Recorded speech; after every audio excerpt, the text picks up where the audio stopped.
Oi, vidas! Olha quem tá de volta! O mais temido de todos? Não, o mais amado, o nosso Nota 10. Gente, a experiência do ano passado foi um divisor de águas para mim. Através dessa partilha de conhecimento aqui no Nota 10, eu consegui realizar o meu sonho, conquistar a minha aprovação. Pois é, eu consegui passar no Enem e vou cursar comunicação. Agora vocês podem estar se perguntando, se eu já passei no Enem, o que eu tô fazendo aqui? Fala, meu Deus, quem foi que... Fala o que aconteceu. É que o Nota 10 foi tão importante na minha conquista que eu percebi que tinha que continuar para ajudar vocês que estão aí do outro lado a também conseguirem a aprovação. Vou ativar o meu Mood Mentora. Amaram? Que demais! Então bora vestir o cropped, reagir e começar mais uma temporada do Nota 10. E eu já vou dar spoiler, viu? Neste ano nós selecionamos um time de milhões com os melhores professores para preparar você para o Enem 2024. E é claro que não para por aí. Nós vamos ter também o nosso podcast Nota 1000 e o Minuto Nota 10 para proporcionar uma experiência completa para vocês. Aqui é outro nível, né, amores? Porque nós estamos em outro patamar. E desde já eu quero fechar um trato com vocês. Nós vamos manter o foco, estudar bastante para arrasar na prova. Mac Friend, Brent Rambo. Eu não quero ninguém coringando até novembro, viu? Tudo combinado? Então vamos ao que interessa. Aula. Hoje a gente já começa colocando você para pensar. Nosso primeiro tema é filosofia antiga. Vamos conferir? Olá, pessoal. Aqui quem fala com vocês é o professor Samuel Whitley, professor de filosofia. E mais um ano estou aqui com vocês para dar aquela dica fundamental para você que vai fazer a prova do Enem ou demais vestibulares, tá bom? Pessoal, para nosso encontro de hoje, aqui no programa Nota 10, eu preparei uma aula um pouco mais abrangente, porque como a gente sabe, o nosso tempo é muito escasso, dado o próprio cronograma do Enem, e eu vou comentar de forma breve quais são os assuntos que mais você vai encontrar em filosofia na sua prova do Enem, na sua prova de humanas, e explicar para vocês algumas técnicas de resolução de questão, ok? Pessoal, como a gente sabe, a prova de Ciências Humanas do Enem, ela é uma prova que comporta conteúdos daquelas 4 disciplinas que todos nós temos na educação básica, que são elas História, Sociologia, Geografia e Filosofia. E como muita gente já sabe, né, já não é uma novidade, o Enem ele tem uma postura muito interdisciplinar. Então, é muito comum que você encontre uma questão que promova um diálogo entre as várias áreas de conhecimento. Ou seja, esse tipo de questão que promove essa interdisciplinaridade é uma constante que você vai encontrar na sua prova do Enem, de tal maneira que muitas vezes é difícil você distinguir o que é geografia, o que é história, o que é filosofia, o que não significa dizer que você não encontre questões relativas a uma área em específico, tá bom? Então, pessoal, no que diz respeito à filosofia, ao longo desses últimos 5, 6 anos, esses foram os conteúdos que mais caíram, tá bom? Então, aqui nós temos uma tabela que mostra pra gente quais foram os assuntos mais recorrentes e também nos evidencia um pouco dessas porcentagens que mostram a frequência desses conteúdos. E a partir dessa tabela aqui, já podemos perceber que um dos assuntos que mais caiu ao longo da filosofia no Enem é filosofia antiga. Então é importante que você, aluno, saiba que discussões sobre os pré-socráticos, a natureza da filosofia, a origem da filosofia, o pensamento clássico como Sócrates, né, o de Platão, o de Aristóteles, até mesmo as discussões acerca da felicidade que ocorre ali no período da filosofia helenística, foram os assuntos que mais caíram no Enem. Tá bom? Então, no que diz respeito à filosofia, nós precisamos colocar na cabeça que, ao longo desse tempo, filosofia antiga foi o assunto que mais caiu, ok? Seguido de filosofia moderna e de outras áreas afins, ok? Galera, no que diz respeito à filosofia antiga, é importante a gente mensurar que a filosofia antiga ela vai ser um longo período na história da filosofia, tá bom? E uma figura que vai ser central dentro do pensamento da antiguidade é o famoso Sócrates, tá bom? E o Sócrates, pessoal, ele é uma figura muito enigmática. Por quê?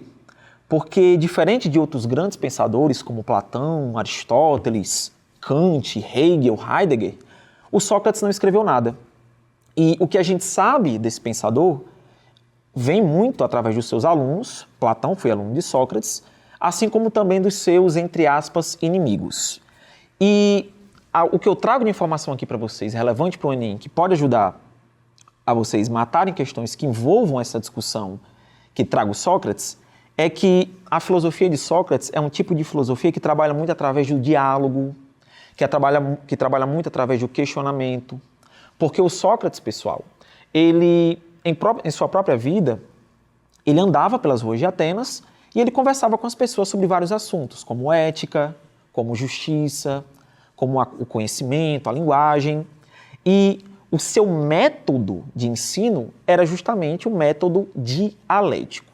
E aqui, pessoal, vem uma palavra extremamente importante. A palavra dialética ela vai perpassar toda a história do pensamento filosófico, seja com Sócrates, com Platão, com Aristóteles, mas para o Enem o que você precisa entender é que geralmente essa palavra dialética ela é traduzida, entre aspas, como sendo uma forma de diálogo.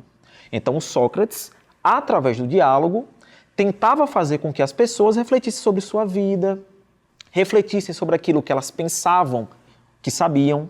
Tanto que uma frase muito famosa que é atribuída ao Sócrates é aquela famosa frase que todo mundo já deve ter ouvido na vida, né? Só sei que nada sei. Para Sócrates, se quisermos de fato alcançar a sabedoria, precisamos reconhecer que o nosso conhecimento ele é limitado, que o nosso conhecimento ele é falho e que se quisermos de fato alcançar o verdadeiro conhecimento, precisamos reconhecer a nossa própria ignorância. Então Sócrates, através do diálogo, da dialética, tentava fazer com que as pessoas pensassem sobre aquilo que elas julgavam saber. E dessa maneira, ele entrou para a história do pensamento ocidental. Ok? Vamos ver como já caiu no Enem? Aqui nós temos uma questão, pessoal, que traz um diálogo platônico, e geralmente nos diálogos de Platão a gente sempre vai encontrar a figura do Sócrates debatendo com alguém sobre algum assunto. Como eu falei antes, né? Seja política, seja ética, seja a natureza da linguagem. E aqui nesse texto nós temos o seguinte, de Sócrates, abre aspas. Quem não sabe o que é uma coisa é, como poderia saber de que tipo de coisa ela é? Ou te parece ser possível alguém que não conhece absolutamente quem é Mênon, esse alguém saber se ele é belo, se é rico e ainda se é nobre? Parece-te ser isso possível? Assim, Mênon, que coisas afirmas ser a virtude? Ou seja, nós temos aqui uma questão que traz essa prática do Sócrates de conversar com as pessoas e tentar fazer com que elas reflitam sobre aquilo que elas julgam saber. Vamos ver o que o enunciado da questão está pedindo. A atitude apresentada na interlocução do filósofo com Mênon é um exemplo da utilização do quê? E aqui vem uma dica fundamental para você que vai fazer o Enem. Pessoal, uma coisa que eu percebo muito na minha prática docente é que os alunos muitas vezes não conseguem entender o que a questão está pedindo. Então, uma boa técnica para você poder entender a questão é ir direto para o comando e tentar traduzi-lo com palavras simples. Então, vamos voltar para o comando. A atitude apresentada na interlocução, né, no diálogo, do filósofo com Mênon, é um exemplo do quê? Ou seja, o que é que o Sócrates está usando nessa conversação com essa figura aqui? Aí nós temos aqui as alternativas. A. A escrita epistolar. B. O método dialético. C. Linguagem trágica. D. Explicação fisicalista. Ou E. A suspensão judicativa.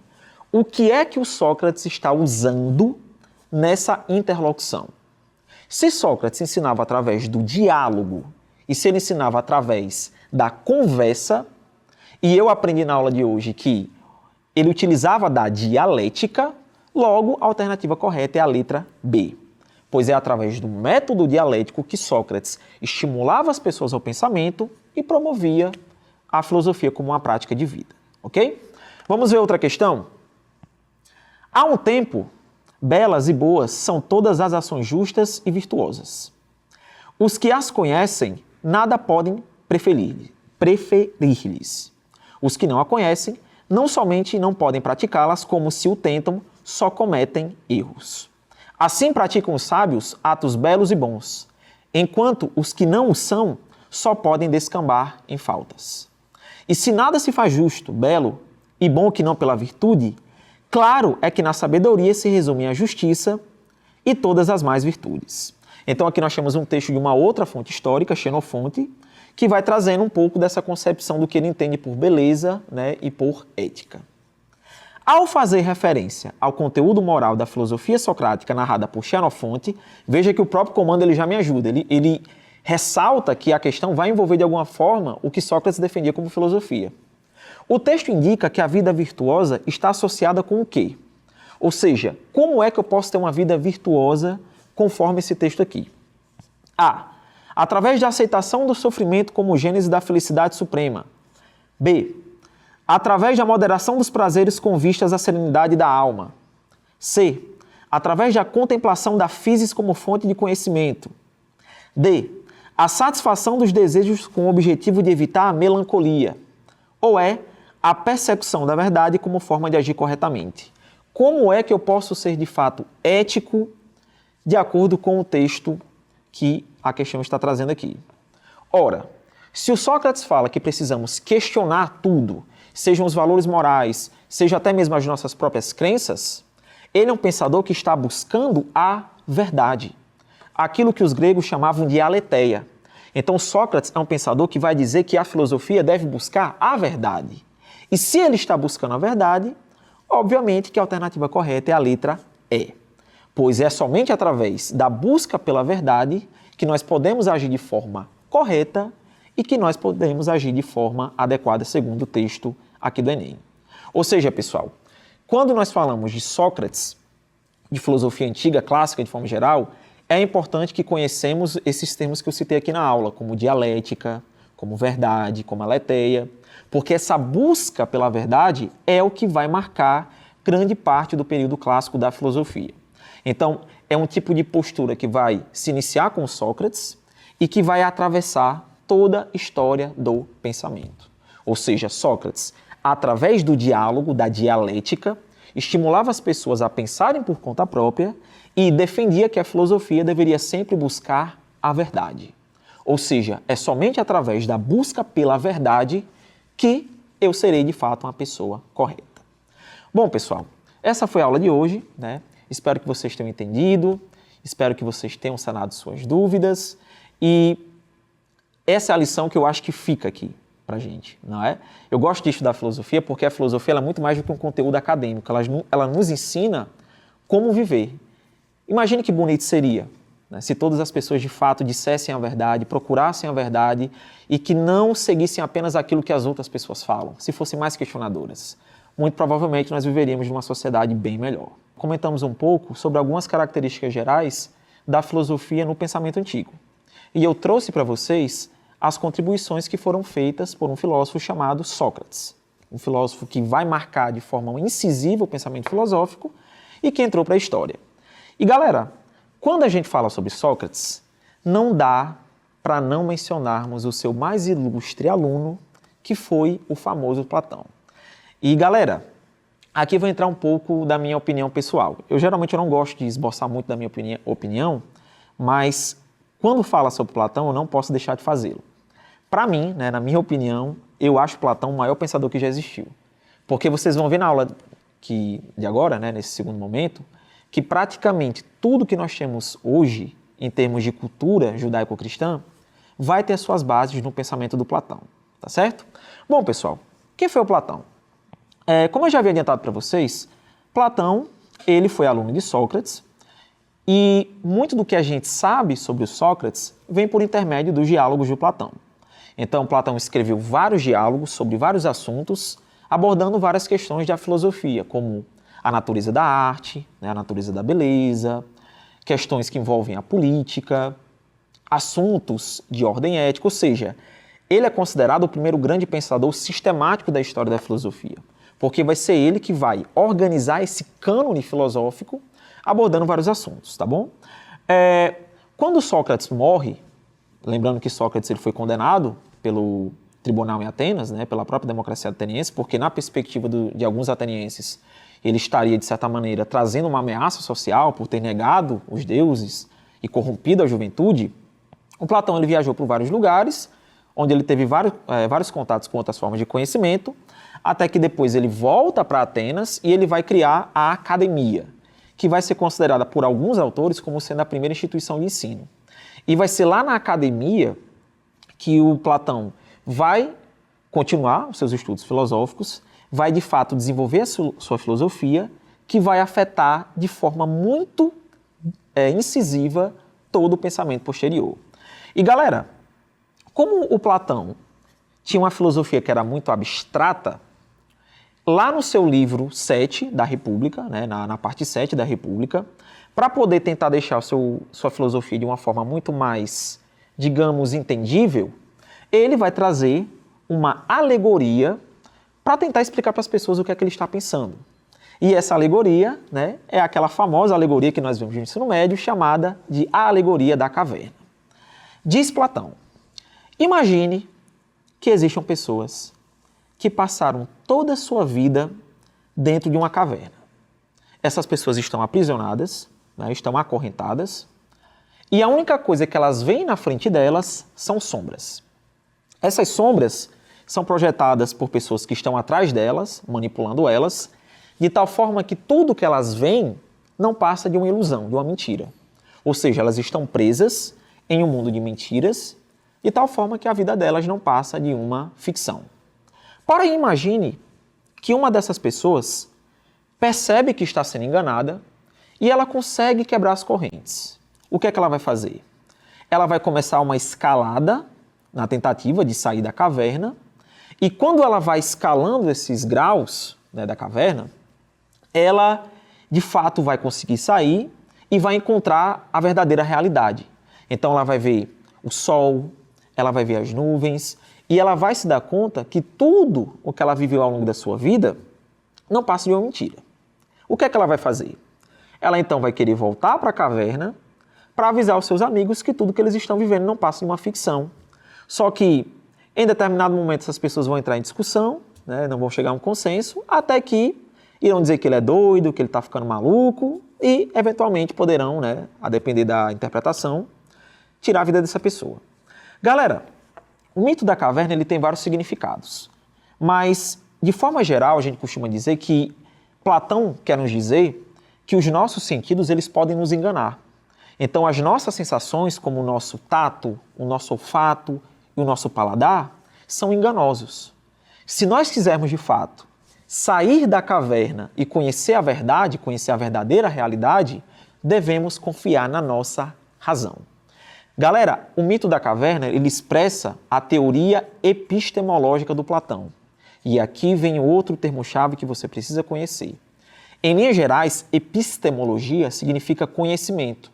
Quando a gente fala de uma teoria epistemológica, significa dizer que estamos tentando trazer uma teoria do conhecimento, que explica o que é conhecimento. E para Platão, se quisermos de fato encontrar a verdade, se quisermos de fato chegar à verdadeira realidade como ele fala, nós devemos confiar apenas nos nossos sentidos. E aqui que vem a parte que é um pouco mais abstrata. Segundo Platão, o nosso mundo ele é dual, de tal maneira que existem duas dimensões do nosso mundo. Aquilo que ele chama de mundo sensível e aquilo que ele chama de mundo das ideias. Para Platão, tudo que existe no nosso mundo, no mundo sensível, não passa de uma cópia imperfeita das ideias. E o que serão essas ideias, professor? Para Platão seriam essências que moldam tudo que existe aqui no nosso mundo. De tal forma que tudo que existe aqui é corruptível, é uma coisa que tem fim, é uma coisa que se degenera, de tal maneira que a essência que está nessa outra dimensão da realidade, ela sim é eterna, ela sim é infinita, ela não tem começo e não tem fim. Galera, veja que o platonismo vai ser a base de muitas religiões no mundo ocidental. Por exemplo, o cristianismo foi uma religião muito influenciada pela perspectiva platônica.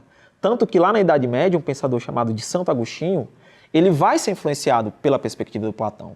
Ou seja, essa crença no mundo perfeito, no mundo ideal, começa com Platão e vai atravessar toda a história da filosofia. Ou seja, para Platão, se quisermos de fato conhecer a verdade, se quisermos sair da caverna, não podemos confiar nos nossos sentidos, porque os nossos sentidos nos enganam. Se quisermos de fato chegar à verdade, temos que confiar na nossa razão. Ou seja, é somente pela nossa razão que nós conseguimos sair da caverna e conseguimos, de fato, conhecer o verdadeiro mundo. Vamos ver como já caiu no Enem? Trasímaco estava impaciente porque Sócrates e os seus amigos presumiam que a justiça era algo real e importante. Trasímaco negava isso. Em seu entender, as pessoas acreditavam no certo e no errado apenas por terem sido ensinadas a obedecer às regras da sua sociedade. No entanto, essas regras não passavam de invenções humanas. Vamos ver o que o comando está pedindo. O sofista Trasímaco, lembrando, sofistas foi uma classe de pensadores que existiu na Grécia Antiga que se dedicavam muito ao ensino da retórica, da oratória. E os pensadores clássicos, como Sócrates, Platão e Aristóteles, eles detestavam os sofistas. Porque na perspectiva desses pensadores, os sofistas não tinham compromisso com a verdade. Eles seriam pensadores relativistas. O sofista Trasímaco, personagem imortalizado no diálogo A República de Platão, sustentava que a correlação entre justiça e ética é resultado de A. Determinações biológicas impregnadas na natureza humana. B. Verdades objetivas como fundamento anterior aos interesses sociais. C. Mandamentos divinos inquestionáveis legados das tradições antigas. D. Convenções sociais resultantes de interesses humanos contingentes. Ou E. Sentimentos experimentados diante de determinadas atitudes humanas. Ou seja, o que é que esse sofista, que esse pensador Trasímaco, está defendendo como conceito de justiça? Galera, como eu já havia adiantado para vocês, o termo que vai caracterizar o sofismo é o termo relativismo. Ou seja, esses pensadores acreditavam que existem verdades relativas. Então, cada um tem a sua verdade. Sócrates e Platão, eles têm uma perspectiva diferente. Por quê? Porque para eles, a verdade, ela existe de fato. Tanto que o Platão fala que a verdade, então, se encontra no mundo das ideias. Então, enquanto para Trasímaco, o direito, a lei, seriam apenas construções humanas, para Platão e Sócrates, a justiça seria uma coisa eterna. Seria uma coisa universal que independeria das questões sociais. Ora, se Trasímaco fala que as leis variam conforme o contexto, significam dizer que elas são construções sociais. Logo, a única alternativa que traz essa perspectiva é a letra D. Ou seja, para Trasímaco, o direito e a justiça não são coisas eternas que estão lá no mundo das ideias. Na verdade, não passam de construções sociais que dependem de determinados contextos históricos. Logo, como diz a alternativa D, são convenções sociais resultantes de interesses humanos contingentes. Ou seja, galera, enquanto que para eles é uma coisa relativa, para Platão a justiça é uma coisa eterna. Para finalizar, aqui, pessoal, nós temos uma questão clássica do Enem que traz um famoso quadro conhecido como Escola de Atenas. Esse quadro ele foi pintado pelo artista renascentista Rafael Sanzio, que mostra as principais figuras da história da filosofia. E lá no centro a gente vai ter, do lado, à esquerda, que é a minha esquerda, o Sócrates, o Platão, e do outro o Aristóteles. Perceba, pessoal, que o Platão ele está apontando para cima, enquanto que o Aristóteles aponta para baixo. Veja que esse gesto do Rafael Sanzio ele vai ter um simbolismo por trás. Vamos ver o que o enunciado da questão está pedindo? No centro da imagem, o filósofo Platão é retratado apontando para o alto. Esse gesto significa que o conhecimento se encontra em uma instância na qual o homem descobre o quê? Ou seja, quando Platão aponta para cima, o que é que ele está querendo dizer no que diz respeito ao conhecimento? E expliquei para vocês o quê? Que para Platão o mundo é dividido em dois. Mundo sensível e mundo das ideias, que também pode ser entendido como mundo inteligível.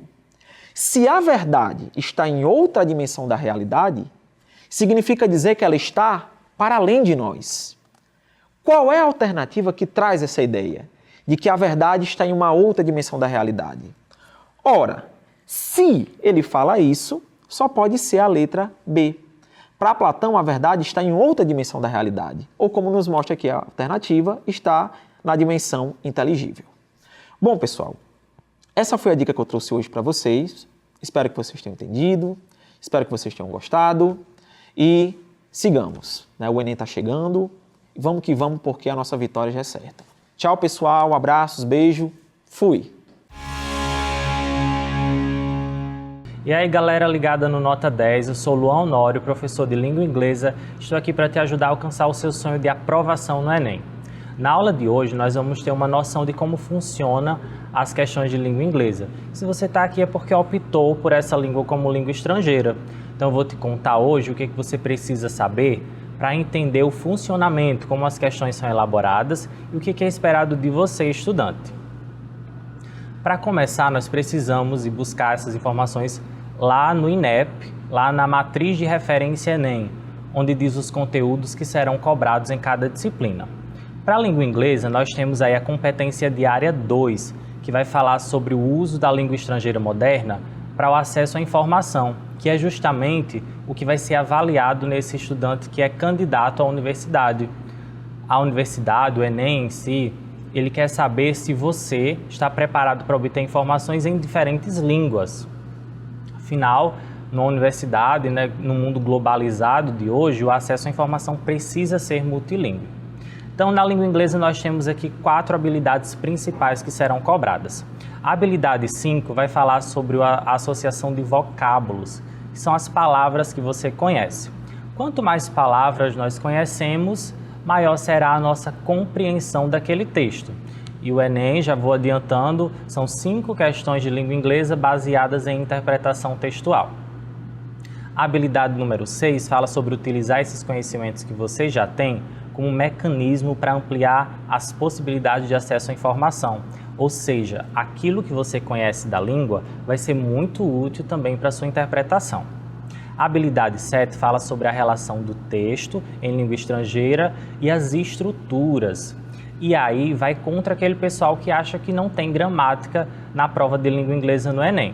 Até hoje realmente não teve nenhuma questão explícita de gramática, mas a estrutura gramatical linguística é importante sim para a compreensão, para entender se o texto está falando sobre algo que aconteceu, que acontece ou que ainda vai acontecer.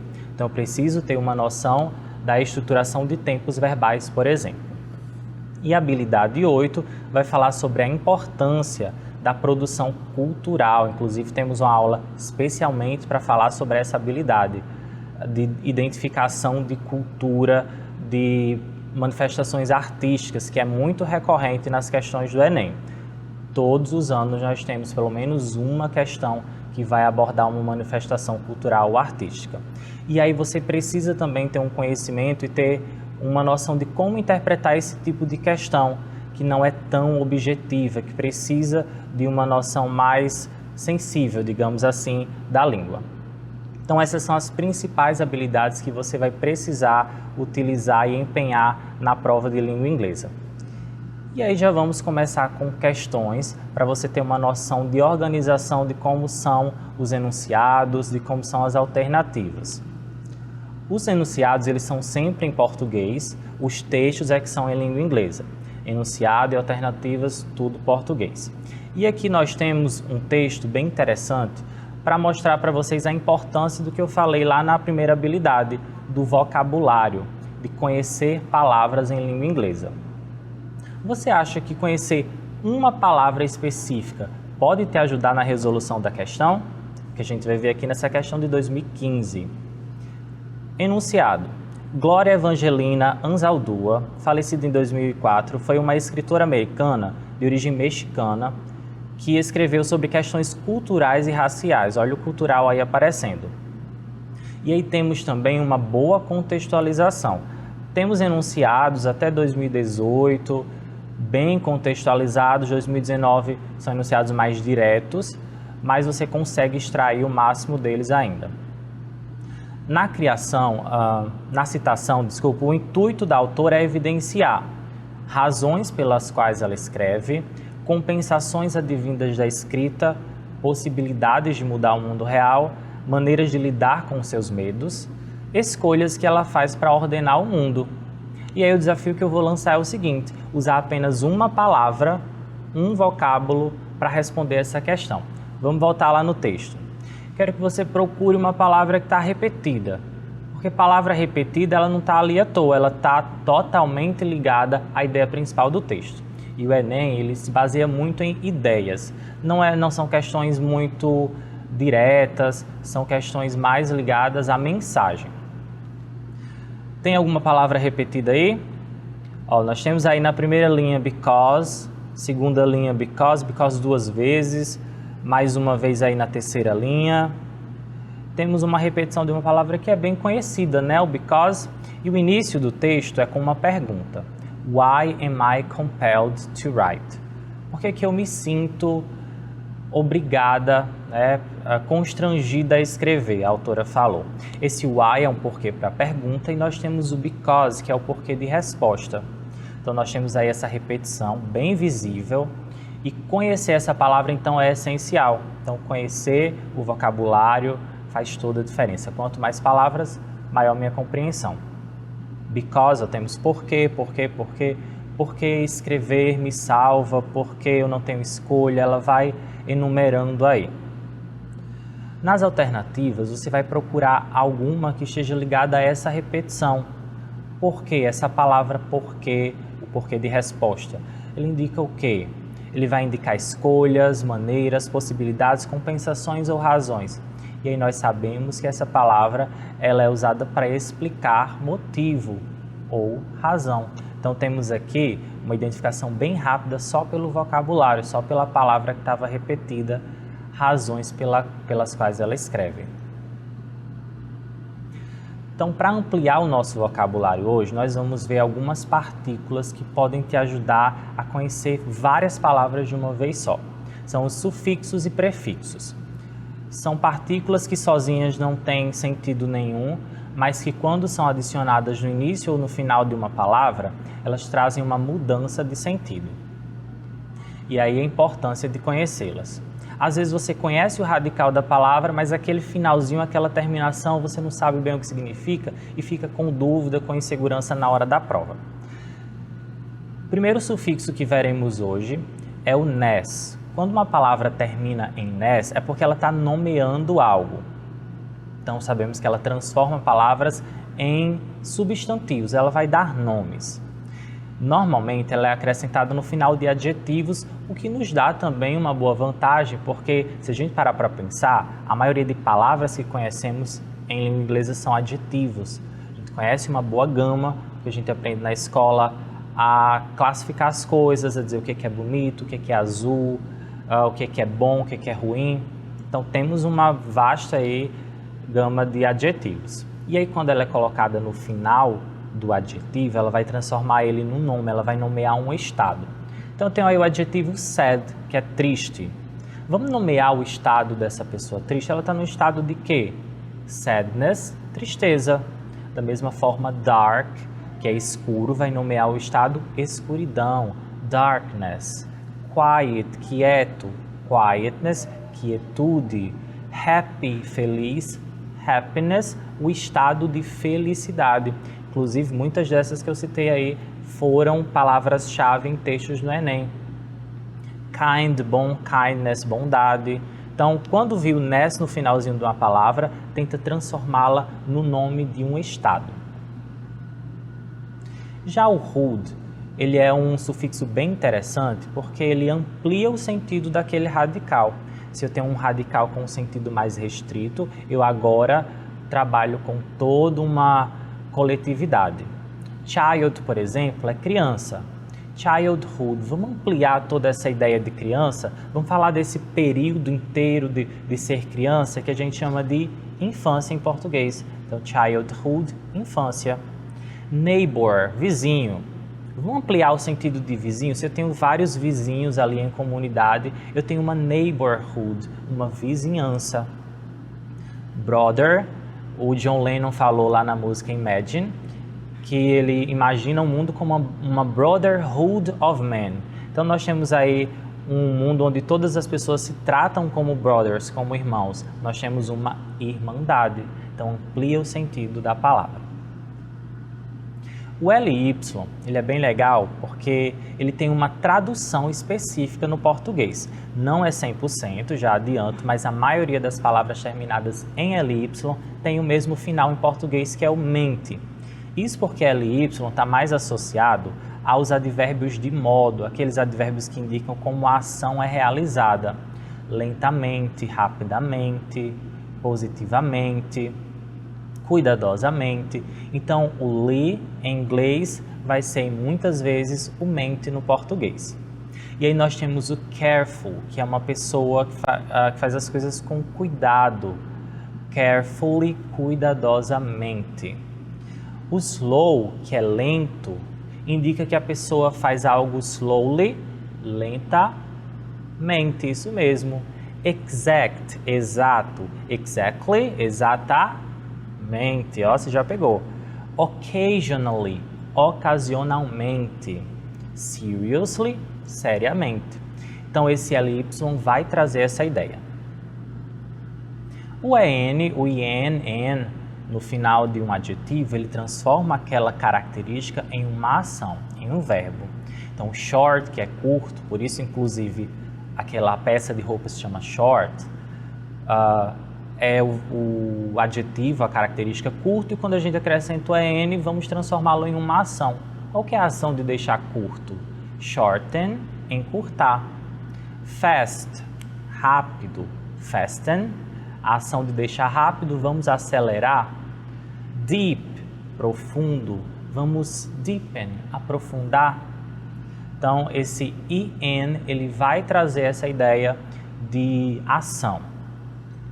O full, ele vai indicar a presença de uma característica. Ele pega uma palavra e transforma em uma característica e indica boa quantidade. O beauty, por exemplo, que é beleza, uma pessoa beautiful, ela tem uma quantidade de beleza. Uma pessoa bonita. Careful, ela tem cuidado, ela é cuidadosa. Painful, algo doloroso, que tem pain, tem dor. Hopeful, successful, bem-sucedida. Então, o full ele vai ter sempre essa presença. E agora eu venho com o oposto do sufixo full. O full ele indica a presença. Então, beautiful, tem beleza, bonita. Careful, tem cuidado, é cuidadosa. Já o less, ele é o oposto, indica ausência, falta daquilo. É uma característica que a pessoa não tem. Por exemplo, home, casa. Homeless, indica que a pessoa não tem casa. Né? Uma pessoa em situação de rua, por exemplo. Enquanto careful é cuidadoso, careless é sem cuidado, é descuidado. Sabe aquela pessoa que você não empresta seu livro de jeito nenhum? Ela vem pedir emprestado e você sabe que ela é careless, não empresta? Sem cuidado. Painless é sem dor, indolor. Hopeless, perdeu a esperança. Então, o less ele indica sempre a ausência de algo, a falta daquilo. Mas vamos ver se isso funciona realmente para entender uma questão no Enem? 2018, Lava May. Esse texto aí, ele já vem com um enunciado bem direto. Os sufixos, os vocábulos, desculpa, shower, bus e homeless. Então já temos 3 palavras que são essenciais para entender essa questão. E aí vem a importância de conhecer o vocabulário. Eu preciso entender essas 3 palavras no contexto explicado. A que elas se referem, o que elas estão querendo dizer nesse contexto específico aí do Lava May? Shower, bus e homeless. E aí eu falei para vocês que o less ele indica a falta de algo. Logo, homeless é uma pessoa que não tem casa. Só com esse conhecimento a gente já consegue dar uma analisada nas alternativas. Por exemplo, letra A, empregar moradores de rua. Temos homeless, então vamos deixar essa questão aí, essa alternativa aí de stand-by. Criar acesso a banhos para moradores de rua, também tem homeless, está no jogo ainda. Comissionar sem teto, está no jogo. Exigir das autoridades que os ônibus municipais tenham banheiros, não fala nada de homeless, essa daí a gente já elimina, então temos uma alternativa a menos para nos dar trabalho. Abrigar 2.000 moradores de rua, tem homeless, então vamos manter. Então, de 5 agora temos 4 alternativas valendo. Vou agora buscar essas palavras no texto e é aí onde vai estar a minha resposta. Temos aqui a repetição do showers. Showers na segunda linha, temos shower na terceira, tem shower na quinta, na sexta linha tem shower também, tem homeless bastante. Então vemos que o shower se destacou das outras porque está mais repetida. Para quem não sabe, shower significa banho, chuveiro. Então sabemos que shower é um ponto muito importante. Precisamos conhecer as três. O bus já é de conhecimento aí da maioria das pessoas. Homeless agora vocês conhecem. E shower, banho. Precisamos achar uma alternativa que junte, que una essas três informações. Letra E, que ainda está no jogo, abrigar moradores, não fala de shower, que é o que mais se repete. Letra D já está fora. Letra C, não fala de shower, que é a palavra em mais destaque. Letra B, fala de shower, criar acesso a banhos gratuitos para moradores de rua. Temos duas das palavras principais. E letra A, empregar, mas não fala de shower. Então, temos aí de cara a alternativa B, criar acesso a banhos. E aí é um projeto bem interessante, onde eles transformam um ônibus, né, se a gente vai ler o texto com mais cuidado, em banheiros ambulantes, para que esses moradores, essas pessoas em situação de rua, tenham acesso a uma higiene. Passando agora para mais um tema de vocabulário, vamos falar sobre os cognatos e os falsos cognatos.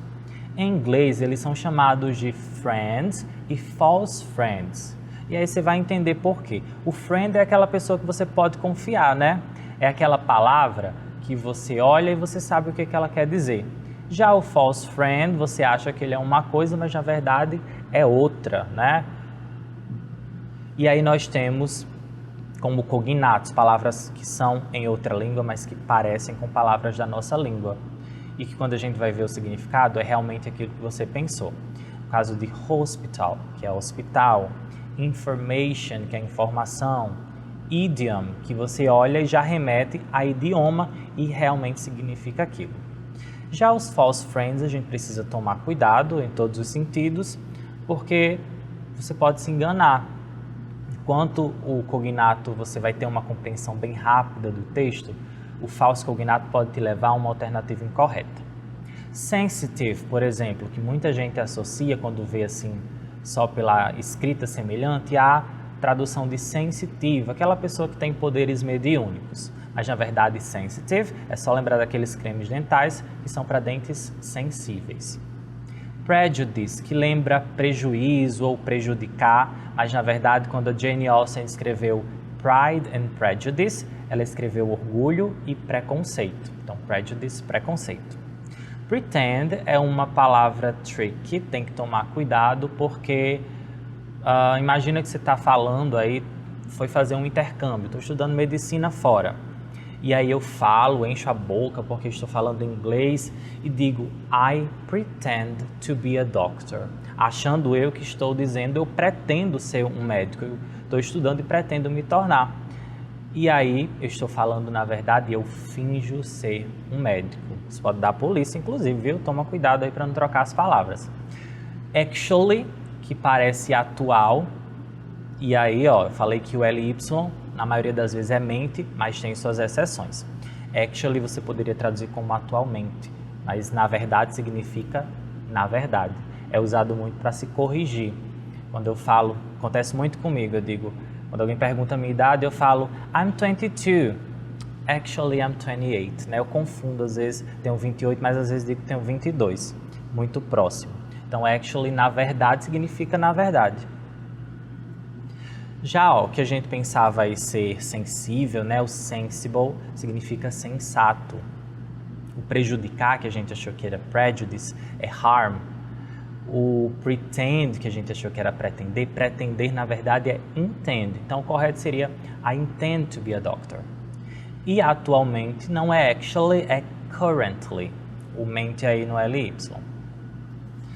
Mais uma questão, essa de 2017, para a gente analisar a possibilidade de usar cognatos para entender bem um texto. Vamos ver se é possível. Eu gosto de falar e de provar. Procura aí palavras que são parecidas com palavras da nossa língua, do português. Vai olhando, passando o olho rápido. Já deu tempo, agora vamos aqui no enunciado. A autora desse comentário sobre o filme Frida mostra-se impressionada com o fato da pintora. E a gente já pode buscar aí algumas informações na nossa mente que sabemos sobre essa artista, sobre ter uma aparência exótica, vender bem a sua imagem, ter um grande poder de sedução, assumir beleza singular e recriar-se por meio da pintura. Qualquer uma dessas aí poderia ser verdadeira, mas precisamos nos basear no texto. E aí, olhando a primeira linha, eu tenho impression. E o enunciado dizia que a autora ficou impressionada com algo no filme. E temos film também, que já está de graça aí, filme a tradução. Comfort, então ela ficou impressionada que no filme a Frida, olha aí, eu só estou pescando palavras parecidas com o português. Impressionada que no filme a Frida estava comfort, estava confortável, e celebration, ela celebrava a sua unique parece francês, né? A sua unique beauty, a sua beleza única.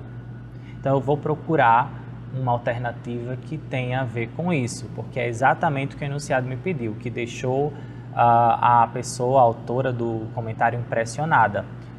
Comfort, Celebration, Unique Beauty. E você encontra alguma coisa aí que fale sobre isso, sobre o conforto dela com sua beleza que era única, que não era igual à das outras? Exatamente, temos aí a letra D, ela assumia a sua beleza unique, a sua beleza singular, foi o que impressionou. Então, só usando as palavras que são parecidas com o português, eu já consegui chegar à resposta correta. Mais uma aqui de um clássico, o 1984, do George Orwell, brilhante, inclusive inspirou reality shows, mas a gente vai se basear só nos cognatos agora. Nesse caso aqui, nós temos cognato e falso cognato, tem que tomar cuidado. Esse romance do George Orwell, ele traz uma contextualização dos perigos de um Estado totalitário. E, de acordo com essa passagem, o controle do Estado ele acontece por meio de boicote a ideais, veto ao culto de tradições, poder sobre memórias e registro, censura ou manipulação. Vamos descobrir. Mais uma vez, desafio vocês a encontrar palavras parecidas com o português e repetidas, porque se ela repete, é a minha resposta. Então, olhando aí, primeira linha já tem opinion, existence, temos mais à frente objects, temos records, e veja que records se repete bastante aí nessas falas, records, e outra palavra que está bastante repetida é o memory, ou memories no plural, e temos o control também. Então, nós temos controle, memórias e records, que são registros. Vamos encontrar uma alternativa que tenha essas três palavras, ou pelo menos duas, que aí já ganha por maioria. Nós temos aí, letra C, poder sobre memórias e registros. Essa é a alternativa correta e fica claro pela repetição de palavras parecidas com o português. Para finalizar, temos uma com cognato e um falso cognato. Temos culture e costume. Culture lembra cultura e é cultura, mas costume lembra costume e é fantasia, que é o que nós vemos destacados aí pelas pessoas nessas imagens. Eu tenho uma mulher preta com um estereótipo que a gente vê muito em filmes de comédia, tem uma mulher asiática com um estereótipo de geisha, de sexualização, e vamos buscar só por essas duas palavras a resposta, falando aí sobre costume e fantasia. E vemos que, na verdade, o texto é uma crítica sobre o estereótipo. Bem claro só por essas duas palavras, um cognato e um falso cognato. Bom, por hoje é tudo isso. Espero que tenha ficado claro e próxima aula tem mais. Vidas, nós vamos continuar nessa vibe de ciências humanas. E agora tem aula de uma das minhas matérias favoritas, História. Eu quero saber se vocês estão por dentro de todos os detalhes da Primeira República do Brasil. Bora? E aí, pessoal, tudo bem com vocês? Vocês estão no programa Nota 10 e esse que vos fala se chama Jairton Filho. Mas como vocês serão meus alunos por alguns minutos, vocês podem me chamar de Bigode, certo?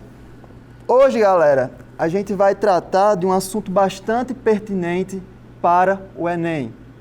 O Enem cobra questões bastante contextualizadas, mas de maneira geral, história do Brasil sempre se faz presente, especialmente quando a gente trata de república, um período conturbado.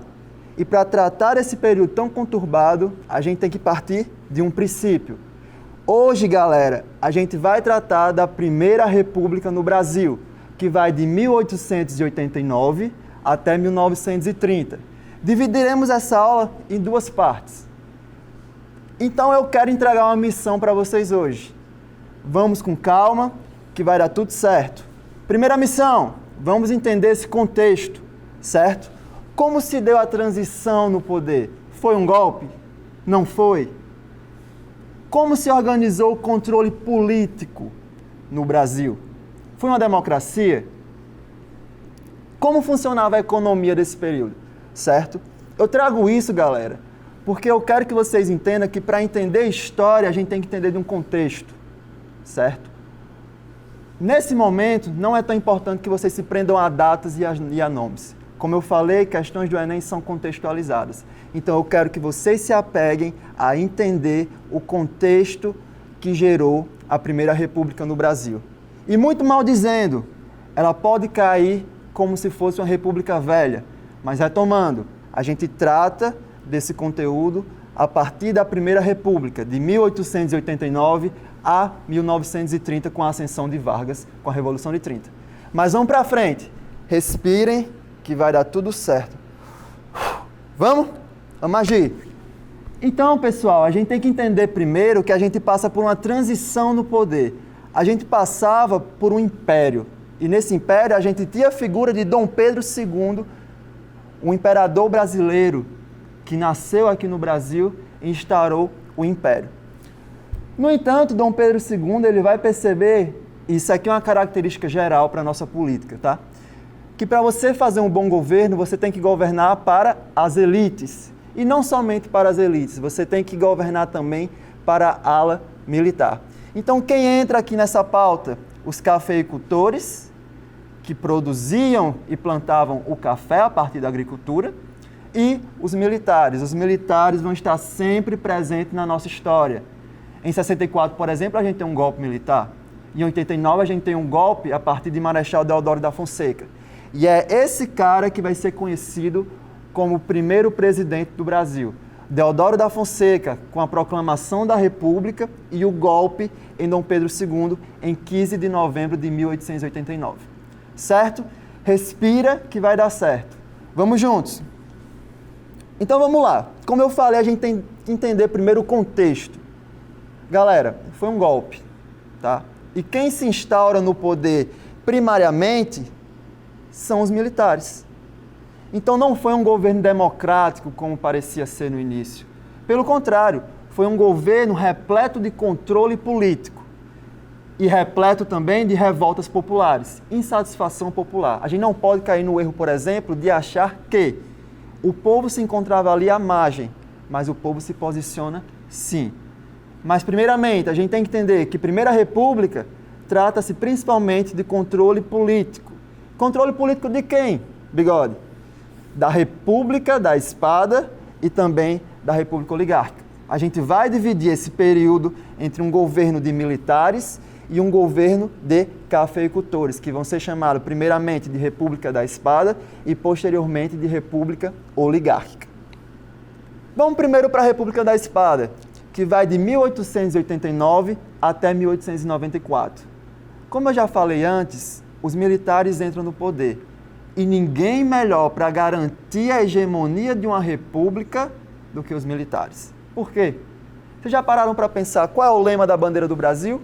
Ordem e progresso. Galera, quando os militares entram no poder, eles entram para expulsar os requisitos monarquistas de Dom Pedro II, para extinguir com a chance de Dom Pedro II voltar ao poder, certo? Então, nesse ponto, a gente vai ter dois presidentes que vão marcar esse contexto. O primeiro, Marechal Deodoro da Fonseca. Marechal era o título dele, o nome era Deodoro da Fonseca. E ele vai governar de 1889 até 1891. O próximo, Floriano Peixoto, também conhecido como Marechal de Ferro, que governa de 1891 até 1894. Nesse primeiro bloco, a gente vai começar a debater um pouquinho sobre os impasses políticos geridos nesse governo, que eu retomo, não foi um governo democrático, foi um regime ditatorial, certo? Por parte dos militares. É importante entender que os militares no poder buscavam ordem e progresso, por exemplo. Mas é durante o governo de militares e durante o governo de Deodoro da Fonseca que a gente vai ter a primeira Constituição, a Constituição de 1891, certo? Já havia outras constituições, por exemplo, a de 1822, mas vai ser a primeira Constituição republicana no Brasil, em 1891, gerida por militares. O que pregava essa Constituição? Ela pregava, primeiro, a autonomia dos estados, certo? A gente vai debater isso a partir de uma margem chamada federalismo, ok? Segundo, extinguiu o poder moderador que era vigente no Segundo Império e também no Primeiro, a partir do governo de Dom Pedro II, tá? A gente vai lembrar do parlamentarismo às avessas, por exemplo. Quando a gente tem a Constituição de 1891, ele extingue o poder moderador. A gente vai ter também o sufrágio universal masculino. Certo, Bigode? Mas quem é que poderia votar? Homens que tivessem mais de 21 anos e desde que não fosse morador de rua, analfabeto ou militar de baixa patente, certo? Essa questão dos analfabetos vocês vão entender posteriormente, porque muito analfabeto votava. Mas aqui é papo para frente, certo? Vamos guardar as fofocas para depois. Outro ponto, ele separou o Estado da Igreja também na Constituição de 1891. A gente tem as bases de um Estado laico, ok? E talvez o mais curioso é que vai ter um mandato de 4 anos a partir de 1891 também. No entanto, o governo de Marechal Deodoro da Fonseca não vai chegar aos 4 anos. Ele só dura 2 anos. E é justamente pela pressão popular e pressão da elite daquele momento. A elite agrária, os cafeicultores. A gente tem que lembrar que a nossa economia era gerida a partir do protecionismo voltado para o café. Marechal Deodoro já era um homem velho, com valores de ordem e progresso que não conseguiram abarcar toda a dificuldade que o Brasil apresentava naquele momento. Então, Marechal, ele vai ser deposto do seu cargo, ele vai sair. Quem vai assumir será o Floriano Peixoto em 1891 e vai governar o Brasil até 1894. O Floriano Peixoto é uma figura curiosa. Ele é conhecido por Marechal de Ferro e não é em vão. Ele realmente tinha um pulso de ferro. No seu governo, por exemplo, a gente tem 2 revoltas, a Revolta Armada e a Revolução Federalista. Uma voltada pelos marinheiros, que reclamavam pela baixa estrutura da Marinha, e a outra, que é a Revolução Federalista voltada para a elite cafeicultora. Ambas vão ser reprimidas a partir de um autoritarismo, certo? E é a partir desse autoritarismo que Marechal Floriano Peixoto consegue se manter no poder, ok? No entanto, a gente vai chegar num período de eleição. E com isso, a memória de uma revolta armada e a memória de uma revolução federalista que foi reprimida por Floriano Peixoto, o Marechal de Ferro, vai estar muito presente. Foi reprimida com sangue. E é nesse momento que a gente vai ter eleições que vão eleger Prudente de Moraes como primeiro presidente da República oligárquica. Então a gente passou por um período de transição.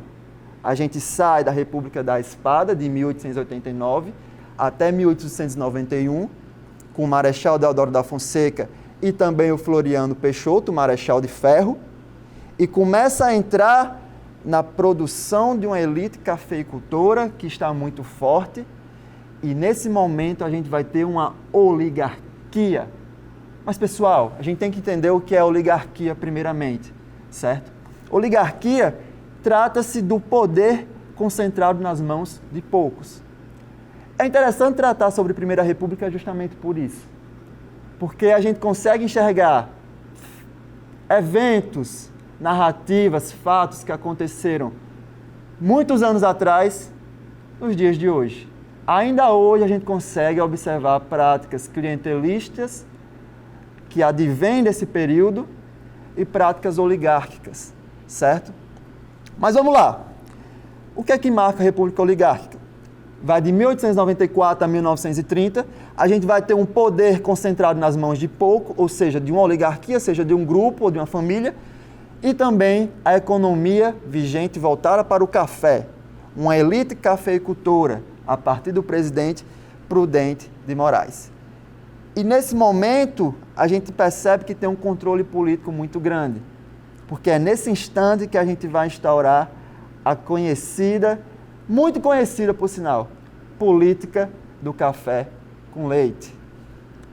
Certo? Só para deixar vocês às claras, a política do café com leite se voltava para o controle político por parte de São Paulo e Minas Gerais. Mas isso é papo para o próximo bloco, certo? E a gente vai tratar as organizações políticas a partir disso. Como é que eles se movimentavam? Quais são as perspectivas de controle? Nesse momento, o que eu preciso que vocês saibam é justamente sobre a República da Espada. E nessa transição de governo que vai da República da Espada para o controle da elite cafeicultora, certo? Estamos de volta com a nossa aula sobre República Velha, muito mal dizendo República Velha, mas Primeira República, com contexto de Primeira República, a transição do Império para a República, da República da Espada para a República Oligárquica, tá? Então a gente parou no bloco anterior, falando sobre a República da Espada, passamos um pouquinho dos principais acontecimentos da República da Espada e entendemos também o contexto de transição para a República Oligárquica. Voltando, o que é uma oligarquia? É o poder concentrado na mão de poucos, de um grupo ou de famílias, tá? E aí a gente já entrou também na política do café com leite. E aqui tem um desafiozinho maior que vai precisar de calma, certo, galera? A gente tem que entender o que é a República do Café com Leite para começar a compreender as alternâncias de poder.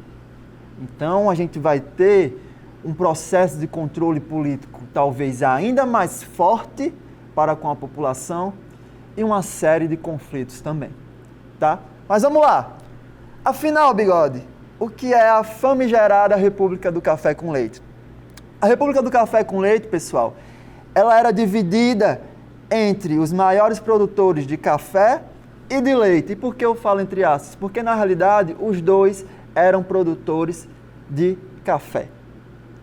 Os maiores produtores de café e, consequentemente, as maiores oligarquias do Brasil. Mas, para fins didáticos, a gente vai dividir Minas Gerais com leite e São Paulo com café. O PRP, que é o Partido de São Paulo, vai ser o café, e o PRM vai ser o de Minas Gerais, tá? Então, quando eu falar PRP, eu vou falar do Partido de São Paulo, voltado para o café. PRM, voltado para Minas Gerais. E aí, percebam o jogo político. A gente tem o café de São Paulo, o leite de Minas Gerais e o açúcar do Nordeste.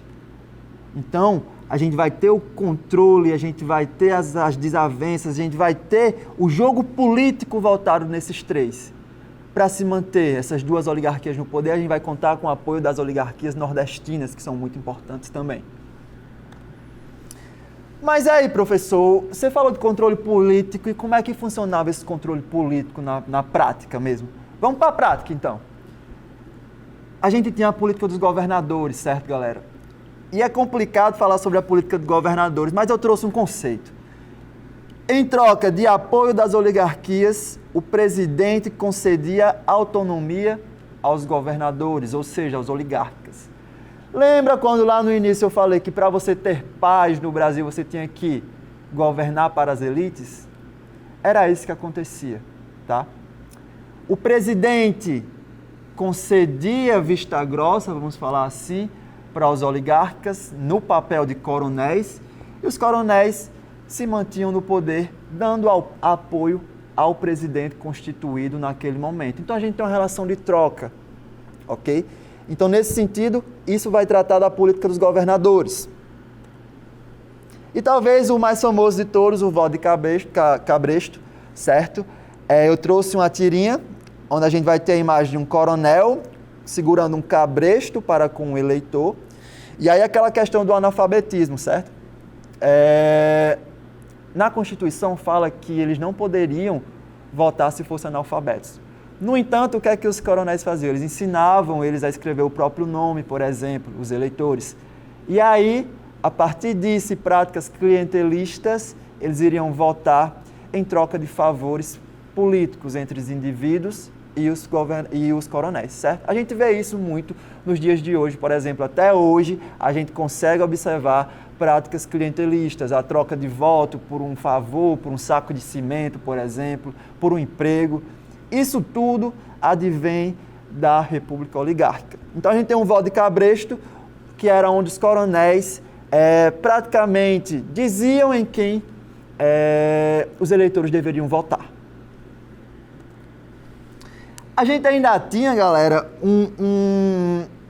uma questão que seria a Comissão Verificadora de Poderes.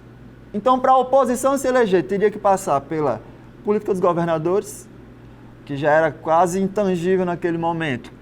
A gente teria que passar pelo voto de cabresto, o coronel passava e tinha relações com o presidente nesse sentido, certo? Então, eles votavam em quem o coronel queria. E, por último, a gente tem a Comissão Verificadora de Poderes. E como é que funcionava?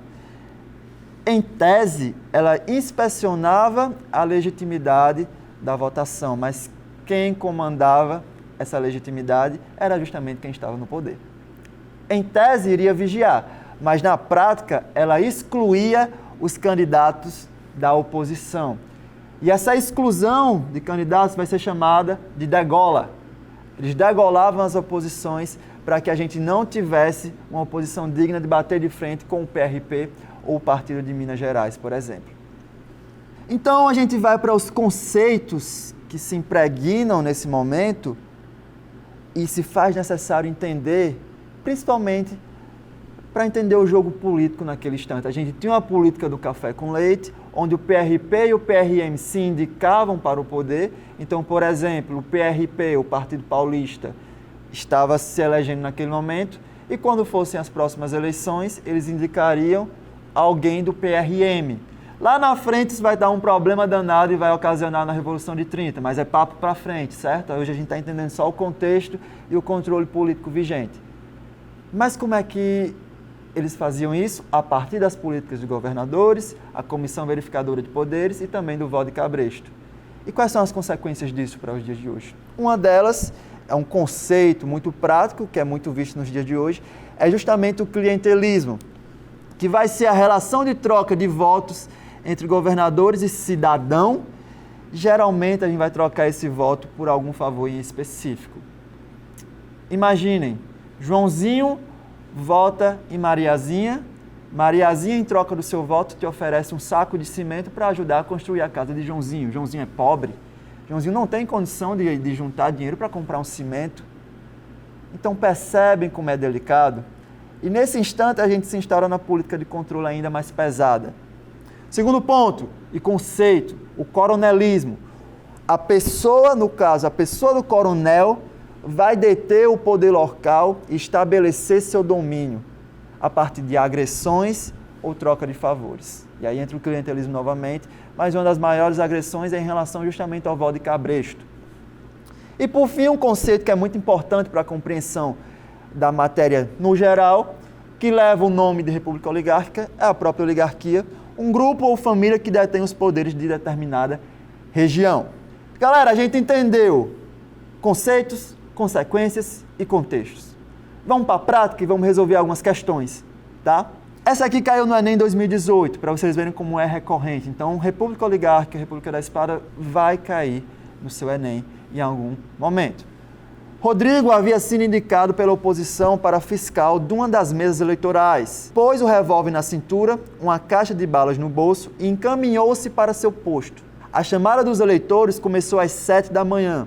Plantados junto da porta, os capangas do Trindade ofereciam cédulas com o nome de candidatos oficiais e a todos os eleitores que entravam.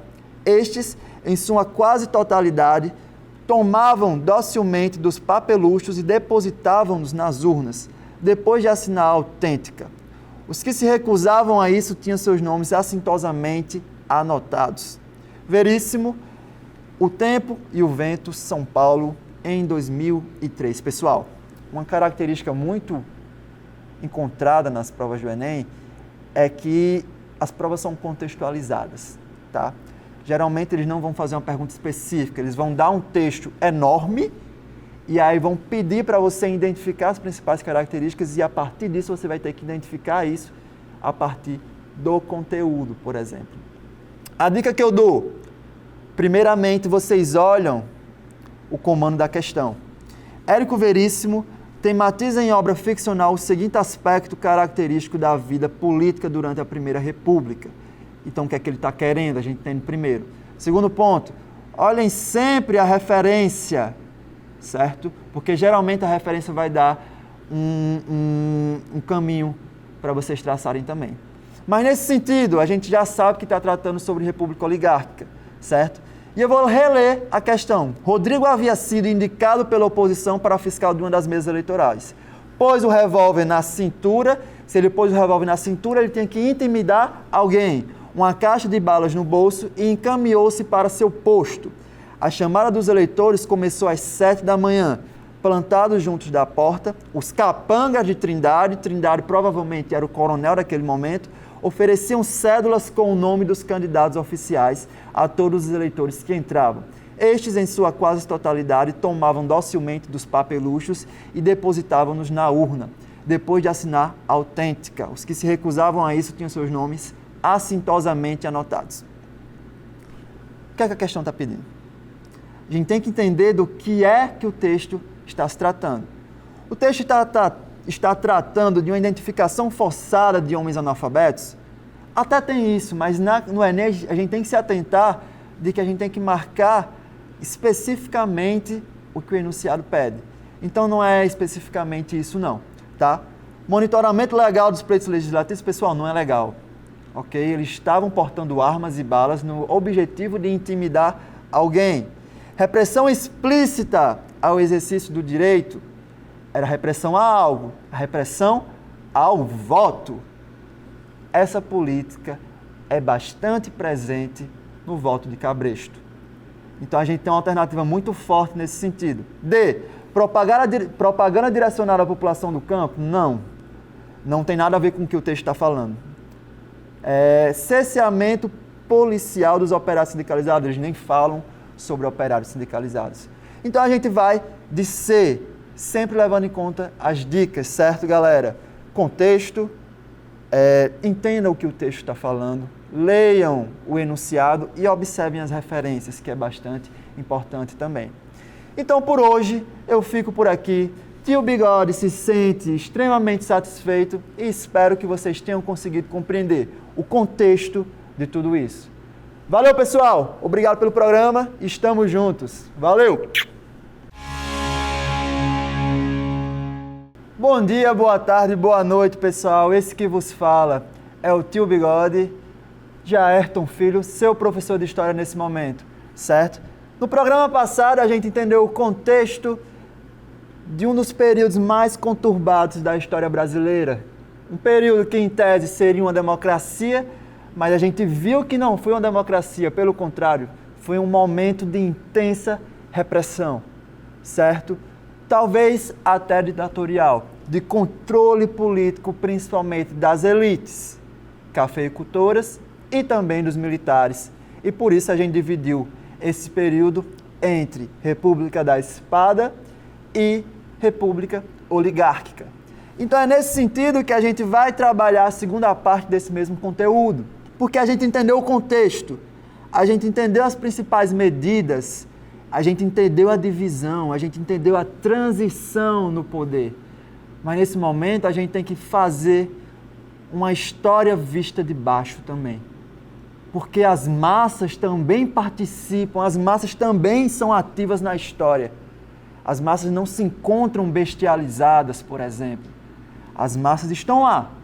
As massas se revoltam.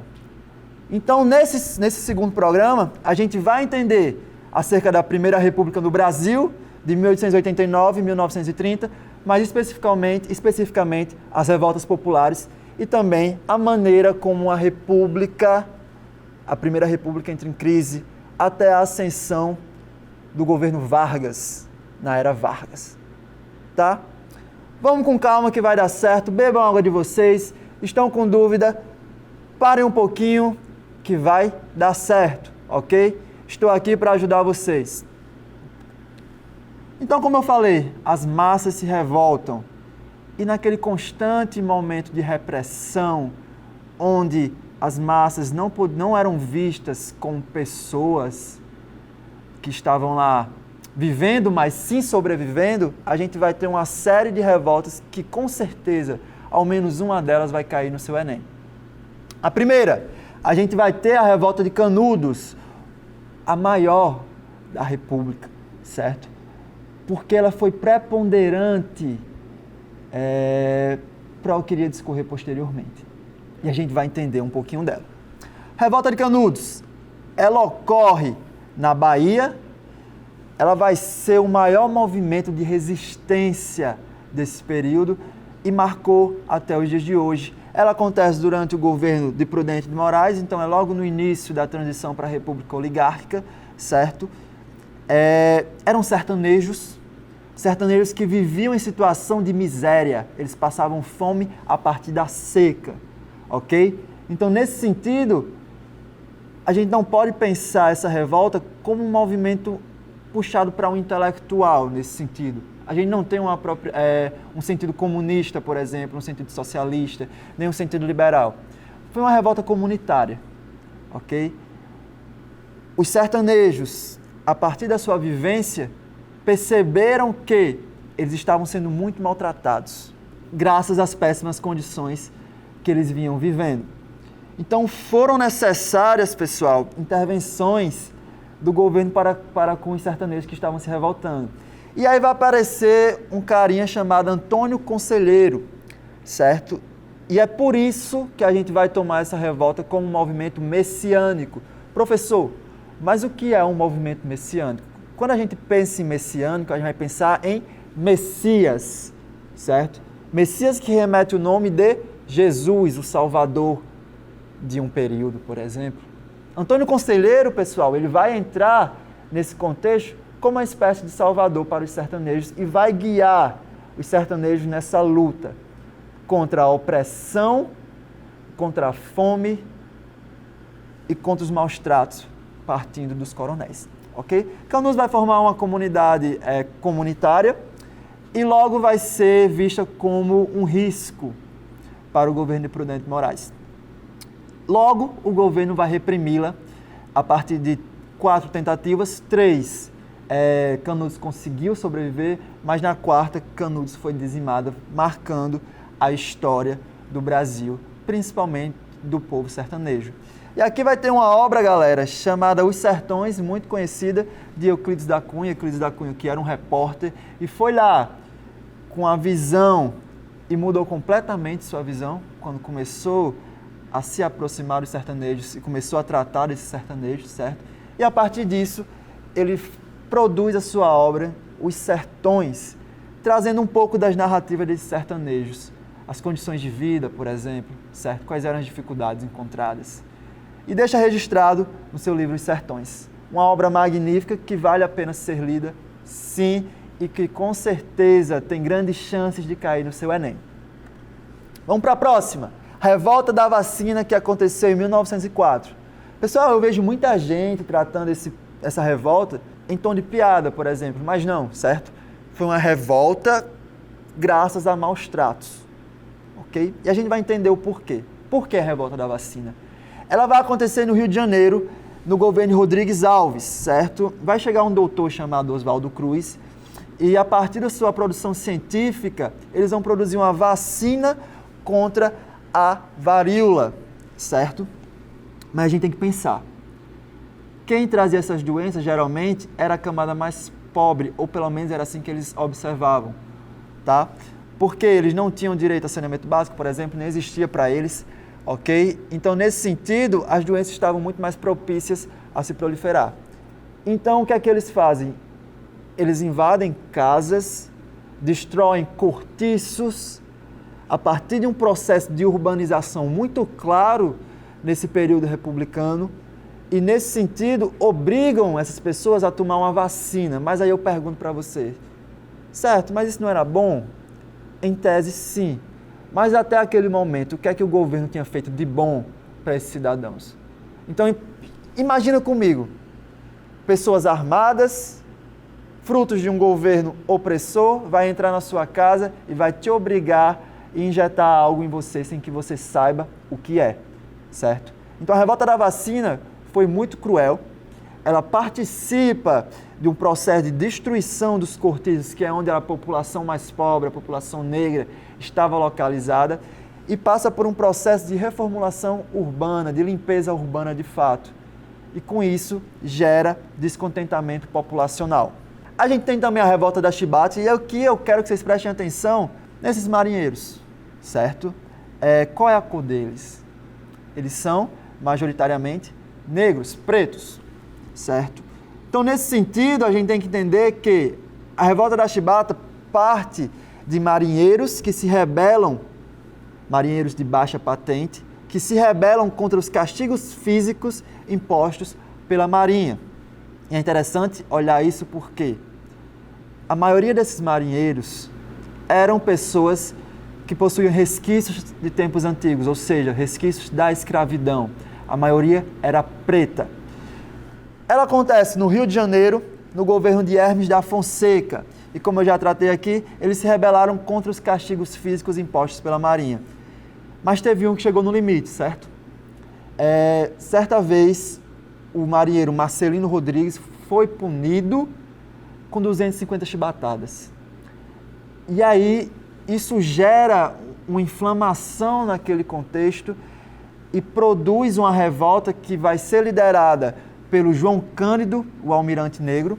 Eles tomam os navios, apontam para o Rio de Janeiro e praticamente fazem um governo de refém para que o governo atenda as concessões. Curiosidade, o governo atende as concessões inicialmente, mas logo depois, quando os marinheiros se rendem, eles prendem os marinheiros e mandam eles para a Amazônia. E mandar para a Amazônia naquele momento era sinônimo de matá-los, porque lá existiam muitas doenças, por exemplo, certo? Então, nesse contexto, a gente tem a revolta da Chibata, em 1910. Vamos para Contestado, pessoal, que vai acontecer entre 1912 e 1916. Seria uma Canudos ali no sul, ali nas terras de Santa Catarina, entre Paraná também, certo? Ela acontece no governo de Venceslau Braz. Entre o estado do Paraná e Santa Catarina existia uma regiãozinha chamada Contestado, que é chamada assim por outro motivo histórico, certo? Mas que não cabe tratar aqui. Então, com isso, eles viviam naquelas terras e as terras eram ricas em erva mate. Então, a disputa pelas terras próximas à fronteira de Santa Catarina e Paraná, porque vai ocorrer naquele momento a construção de uma estrada de ferro. Uma estrada de ferro, naquele instante, era sinônimo de desenvolvimento para o Brasil. Tá? O Brasil vai contratar uma empresa norte-americana chamada Brasil Railway Company, e aí vocês perdoem o inglês do professor, tá? Mas nesse sentido é interessante observar como a empresa vai atuar. Eles constroem essa estrada de ferro e tomam a moradia dos moradores que estavam naquele instante incontestável, certo? Isso gera uma revolta, porque eles viviam principalmente da plantação, ok? Principalmente da erva mate. Então, nesse sentido, eles vão se revoltar, tá? E percebam as semelhanças com o movimento de Canudos. Esse movimento também vai ter um caráter de movimento messiânico, a partir do padre José Maria. E nesse sentido, eu retomo a vocês, o movimento messiânico quer dizer que a gente tem um líder, a gente tem a quem seguir. E o José Maria dá os traços para esse movimento, certo? Então é interessante pensar que o povo se mobiliza, sim, e não aceita tudo sentado. A gente tem na história do Brasil uma série de revoltas que são importantes e fazem parte de uma história que precisa ser analisada de um ponto de vista de baixo, ok? Não apenas a partir das camadas das elites. A gente vai para o próximo bloco e quando voltarmos a gente vai entender um pouquinho de como a República começa a decair. A gente entendeu os movimentos populares, mas vamos entender os problemas políticos, econômicos, externos e internos que vão acrescentar no clima de república e vão fazer que se instaure uma crise na Primeira República. Abraço, pessoal, até já já! Voltamos ao programa Nota 10, um programa que dá dicas para você, e nesse momento a gente está debatendo sobre Primeira República, certo? Assunto muito pertinente que pode cair no seu Enem, e é interessante que você saiba, sim, porque marcou a história brasileira e acarreta diversas consequências até os dias atuais. No bloco passado a gente entendeu as revoltas populares. Neste bloco a gente vai começar a entender como se instaura uma crise no controle político da Primeira República. Então vamos lá. Primeiro a gente tem que analisar o panorama internacional de crise na República. A gente tinha uma economia, galera, voltada para o café no Brasil, uma economia muito protecionista. Mas vamos lá, quem eram os nossos principais consumidores? A gente tinha a Europa, que entre 1914 e 1918 passava pela Primeira Guerra Mundial, naquele momento a chamada Grande Guerra. Isso vai alterar as nossas relações comerciais. Como é que a gente vai vender o nosso café para a Europa se eles estão em guerra? As preocupações da Europa naquele momento eram outras. Então a gente já perde um grande comprador. Segundo ponto, a gente vai ter a Revolução Russa em 1917. Isso vai influenciar diretamente na criação do primeiro Partido Comunista Brasileiro no Brasil, um levante da classe proletária que a gente vai ter também. E por fim, ali, para fechar com chave de ouro o caixão da Primeira República, a gente vai ter a crise de 29.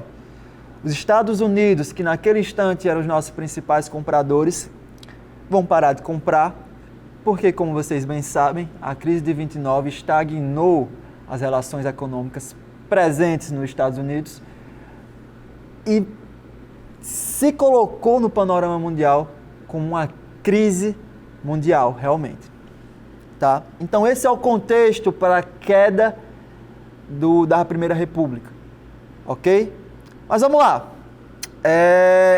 Não cabia mais o protecionismo único e exclusivamente do café.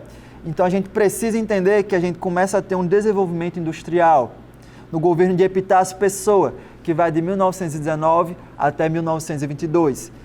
Esse desenvolvimento industrial não era por parte do Estado. Ele partiu do interesse dos cafeicultores, que pegaram a manobra ali, perceberam que uma hora o café não ia render como eles gostariam. Então eles começam a se desenvolver industrialmente. Surgem nesse sentido duas classes que você já deve conhecer também. A burguesia industrial e também os trabalhadores. Ok? Aquela famosa, renomada frase e conceito que é a luta de classes, a gente vai ter aqui no Brasil.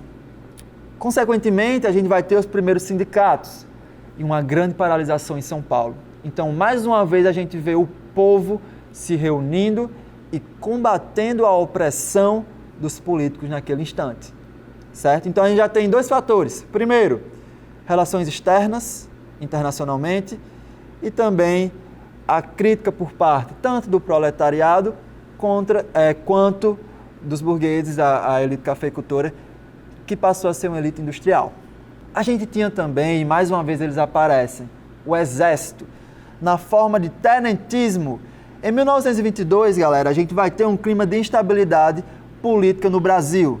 Qual é essa instabilidade? Lembram do lema que era ordem e progresso? Naquele momento no Brasil, a gente não tinha mais uma ordem e progresso, a gente tinha uma banalização política. O tenentismo vai surgir justamente para lutar pela moralização, pela ordem e pelo progresso, desenvolvimento justo, entre aspas, do Brasil. Ok?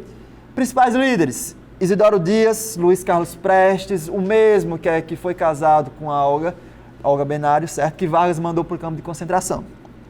É esse cara aqui, ok? E também Siqueira Campos.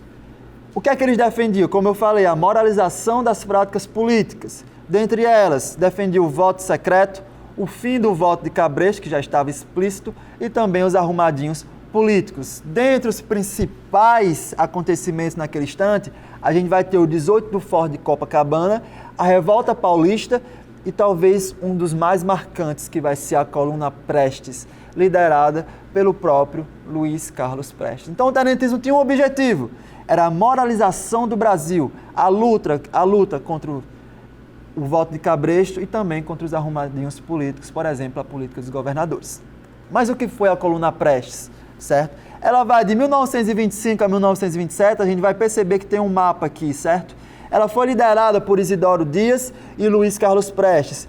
Foi um movimento de revolta organizada por oficiais de baixo escalão, que lutavam pela moralização. Então, ela vai percorrer o interior do Brasil, a gente percebe aqui, certo? Vai rodar cerca de 25 mil quilômetros e vai contar com cerca de 1.500 homens marchando em prol da moralização política. Elas passaram por 11 estados e é interessante perceber que sim, a coluna Prestes perdeu força, mas da mesma maneira ela foi muito incisiva no processo de queda da Primeira República, também conhecida como República Velha, e também do poder dos oligarcas naquele instante, certo? Então a coluna Prestes foi marcante e já denota outra classe insatisfeita, que é justamente os militares que mais uma vez aparecem nas nossas relações políticas do Brasil. A gente vai ter outra classe que vai ascender nesse instante, e vai ser a partir da Semana de Arte Moderna. Qual é essa classe? Intelectuais da classe média politizada vão se manifestar. Dentre eles, a gente vai ter o Oswald de Andrade, o Mário de Andrade, a Anita Malfatti e a Tarsila do Amaral, que já possui obras magníficas que vocês podem conferir posteriormente, certo? A Semana de Arte Moderna de 1922, ela não aconteceu de maneira inocente. Se vocês perceberem, ela ocorre 100 anos após a Declaração de Independência do Brasil, em 1822, a independência do Brasil, em 1922, a Semana de Arte Moderna, certo? O que é que ela buscava?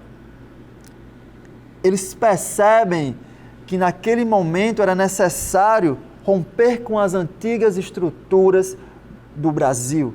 Era necessário se identificar em um movimento em prol de uma identidade nacional, certo? Então a gente vai ter essa classe intelectual politizada que vai combater de frente também os costumes, as práticas da Primeira República regida pela oligarquia.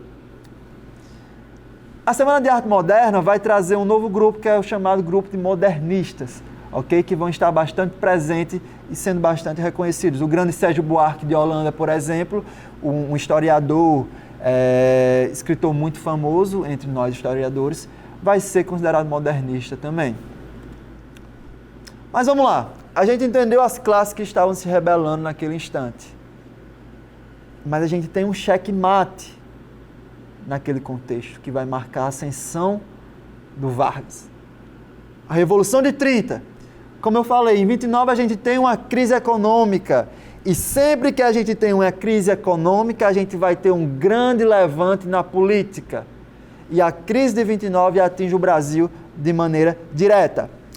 Washington Luiz era o presidente do país, e lembram da República do Café com Leite? Onde o PRP indicava o PRM, posteriormente o PRM indicaria o PRP, certo? Essa hegemonia é quebrada, pessoal. Por quê? Washington Luiz vai indicar Júlio Prestes, que também era do PRP e não do PRM. Isso deixa o PRM enfurecido. Então, o PRP vai lançar a candidatura de Júlio Prestes e o PRM vai lançar a candidatura de Getúlio Vargas. Eles vão criar, dessa maneira, uma aliança liberal formada por Rio Grande do Sul, Minas Gerais e também pela Paraíba. Por isso que João Pessoa vai se tornar o vice de Vargas. A eleição era disputada voto a voto, ok? Acaba com Júlio Prestes. Mas a gente percebe, Júlio Prestes ganhando, mas a gente percebe que Júlio Prestes não teria condições de se manter no poder. Por quê? A gente tinha a ascensão de Vargas. Principalmente após a morte de João Pessoa, certo? Vai trazer um alavancamento político para a política de Vargas e denúncias de corrupção eleitoral, ok? Então Vargas vai assumir com um golpe Um golpe que vai ter o apoio da burguesia industrial, dos tenentes do exército, dos trabalhadores e também da classe média urbana. E aqui a gente vai para uma questãozinha que caiu no Enem anterior, de 2011, em um dos Enem anteriores, certo? E aqui a gente já percebe que vai tratar da revolta da vacina, e como eu falei, as questões do Enem são contextualizadas. Vamos responder. A imagem representa as manifestações nas ruas da cidade do Rio de Janeiro, na primeira década do século XX, que integraram a revolta da vacina.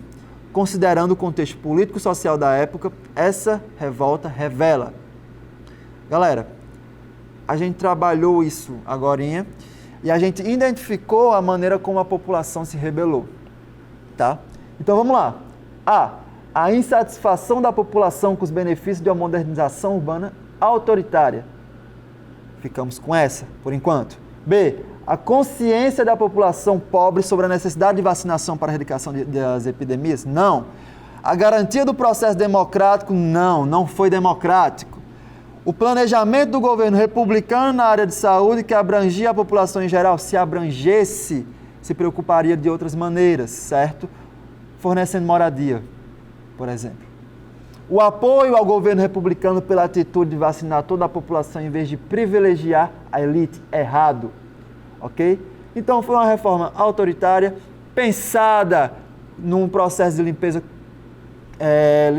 urbana e que atingiu de maneira direta as classes mais pobres. A gente fica com a alternativa A. Galera, com isso a gente entende os motivos da crise na República e também entende que o povo se faz preponderante nas revoltas, sim, e movem a história principalmente do Brasil. A gente vai perceber a participação do povo. Eu fico por aqui, um grande abraço, um beijo e fiquem bem. Até a próxima, pessoal! Ai, vidas, eu tenho que admitir que eu tava com saudade de uma aula gostosa de história como essa, viu?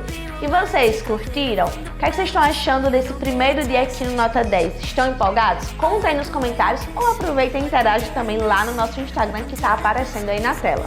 Lembrando que tem aula nova no nosso canal toda segunda, sexta e sábado. Já anota aí pra não perder. Eu vou ficando por aqui, em breve eu tô de volta. Tchau, tchau!